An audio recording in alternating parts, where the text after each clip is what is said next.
छोटे से गांव में रामू नाम का एक किसान रहता था। उसका जीवन बहुत साधारण था, लेकिन उसके सपने बहुत बड़े थे। उसके पास ज्यादा जमीन नहीं थी, बस 2 बीघा खेत, लेकिन वही उसकी पूरी दुनिया थी। उसी खेत से उसके परिवार का गुजारा होता था। उसकी पत्नी सीता और 2 छोटे बच्चे थे, जो हर दिन उसके साथ मेहनत करते थे। साल भर रामू मेहनत करता था, लेकिन उसे सबसे ज्यादा उम्मीद रबी की फसल से होती थी, खासकर गेहूं से। इस बार उसने ठान लिया था कि वह अच्छी फसल उगाएगा और अपने बच्चों की पढ़ाई के लिए कुछ पैसे बचाएगा। एक दिन सुबह सुबह रामू अपने खेत में गया। उसने मिट्टी को हाथ में लेकर महसूस किया और मुस्कुराया। इस बार फसल बहुत अच्छी होगी, उसने खुद से कहा। उसने अच्छे बीज खरीदे, उधार लेकर खाद डाली और पूरे मन से खेत में गेहूं बोया। हर रोज वह खेत पर जाता, मिट्टी को देखता, पानी का ध्यान रखता और भगवान से प्रार्थना करता, हे भगवान, इस बार मेरी मेहनत रंग लाना। धीरे धीरे गेहूं के छोटे छोटे पौधे उगने लगे।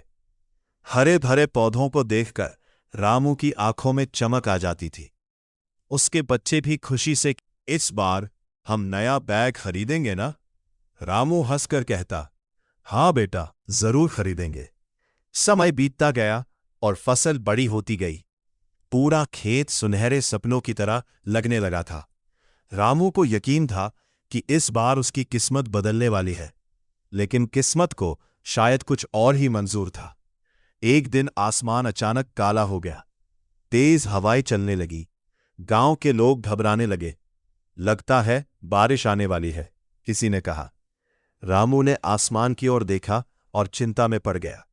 अब बारिश नहीं होनी चाहिए, उसने मन ही मन कहा, क्योंकि गेहूं की फसल कटाई के लिए तैयार थी। कुछ ही देर में तेज बारिश शुरू हो गई। बूंदें इतनी भारी थी कि जैसे आसमान टूटकर गिर रहा हो। रामू भागकर अपने खेत की ओर गया। उसने देखा कि तेज बारिश और हवा के कारण गेहूं की फसल झुकने लगी थी। हे भगवान, ये क्या कर दिया, वो चिल्लाया। बारिश रुकने का नाम ही नहीं ले रही थी। पूरे 2 दिन तक लगातार बारिश होती रही। खेत में पानी भर गया। जो फसल कुछ दिन पहले तक लहलहा रही थी, अब कीचड़ में दब चुकी थी। तीसरे दिन जब बारिश रुकी, रामू अपने खेत में गया।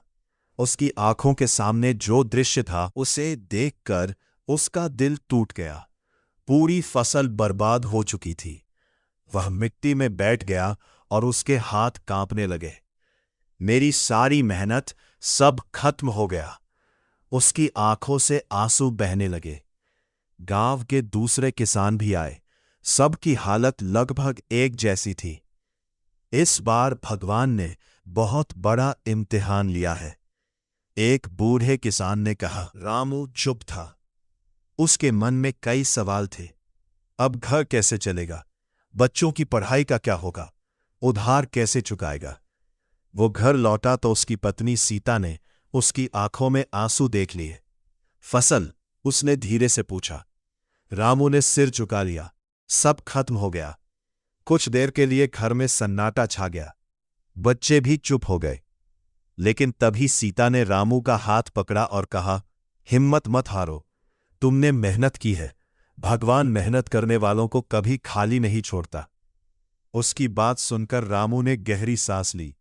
उसने अपने आंसू पोंछे और कहा, हां, मैं हार नहीं मानूंगा। अगले ही दिन वो फिर खेत पर गया। भले ही फसल खराब हो चुकी थी, लेकिन उसने मिट्टी को फिर से देखा और मन में एक नया संकल्प लिया। मैं फिर से शुरुआत करूंगा। धीरे धीरे उसने नुकसान से उभरने की कोशिश की। उसने गांव के लोगों के साथ मिलकर मदद मांगी, सरकार की योजना के बारे में जानकारी ली और छोटे मोटे काम करके घर चलाने लगा। समय कठिन था, लेकिन रामू ने हार नहीं मानी।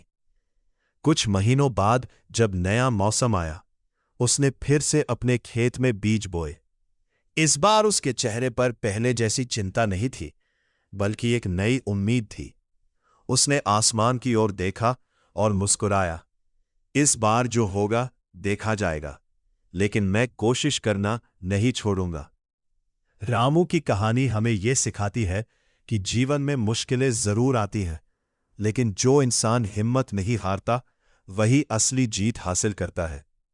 किसान की जिंदगी आसान नहीं होती, लेकिन उसकी मेहनत ही दुनिया को खाना देती है। और शायद यही वजह है कि हर बार फसल के साथ साथ किसान भी एक नई उम्मीद बोता है। जय माता